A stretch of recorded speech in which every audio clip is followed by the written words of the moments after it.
In the last battle scene in Jurassic World, after Rexy and Blue teamed up to defeat Indy, the indomitable hybrid, they had a very sweet moment where they acknowledged one another. As Rexy turned around to face her Velociraptor comrade, she gave her a look and then limped away. Many people were asking if realistically a T-Rex would have done that. We're not implying that dinosaurs don't have intelligence, and we're not negating that some have more than others. We just believed that the T-Rex would have more of a primal instinct than to acknowledge that a raptor is her friend or what have you.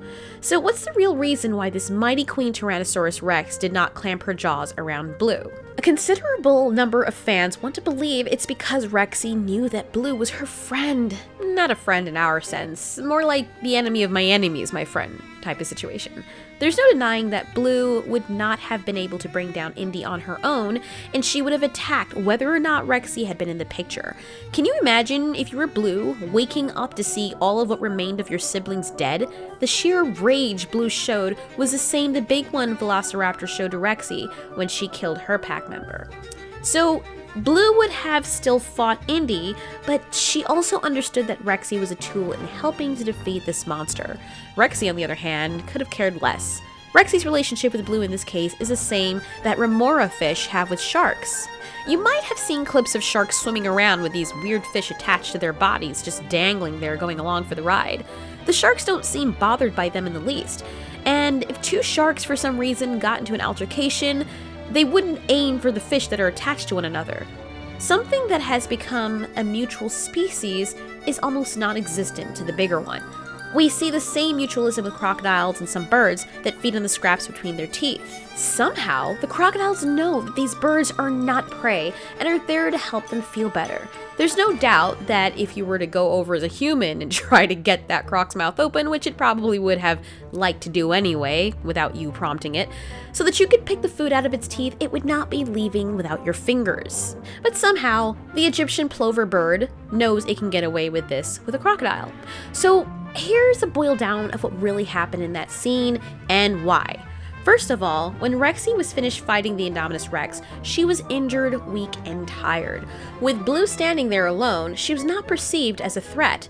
It is possible that if Blue was darting back and forth in quick motions, the T-Rex's instinct would have kicked in and tried to snap at Blue. Also, based on that, it is quite possible that Rexy didn't even see or perceive Blue as a living object.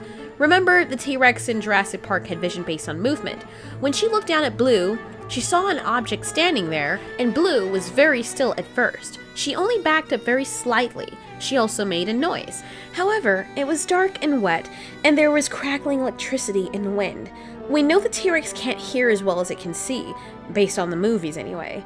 Because when Lex and Alan Grant in the first movie were behind the car, and Lex was making noises as Rexy was spinning the car around, the T-Rex was none the wiser because it couldn't see them. The better example is when prior to that, Lexy let out a blood-curdling scream. But because she was standing still right under Rexy's nose, Rexy did not detect her presence. Not to mention, the color scheme that Blue sported were colors that blended right into the concrete in the darkness of the night. But everyone wants to believe that Rexy looked at Blue because she actually saw her. Would a real T-Rex have snapped at Blue? Possibly. But in this case, these two had a mutualistic partnership, and to tell the truth, Rexy could not have been bothered. In addition to the aforementioned, compared to the creatures she just fought, Blue was not a perceived threat. Now, if it had been a pack of raptors that was helping the Tyrannosaurus Rex fight the Indominus, and they had been left over, things might have been different. Rexy might have perceived the fact that there were more than one of these things as another perceived threat, which might have resulted in her snapping at them. Let's remember that Rexy is the same Tyrannosaurus Rex that had a run-in with these Velociraptors in the first Jurassic Park film, so she probably would have been a little bit more wary if there were several of them standing there. When all is said and done, Rexy was just tired.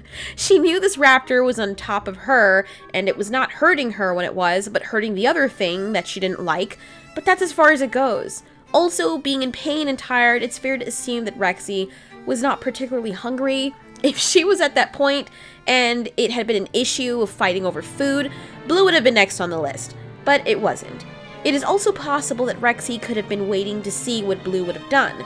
If Blue had made a quick movement towards Rexy or across her line of vision, Rexy would have reacted. but Blue wisely made the decision to stay as still as possible, to back up slightly while making cooing noises that could have also been perceived as the background noises of debris falling from buildings and electricity crackling. But that's our theory as to why Rexy did not rip Blue's head off after the Indominus Rex fight.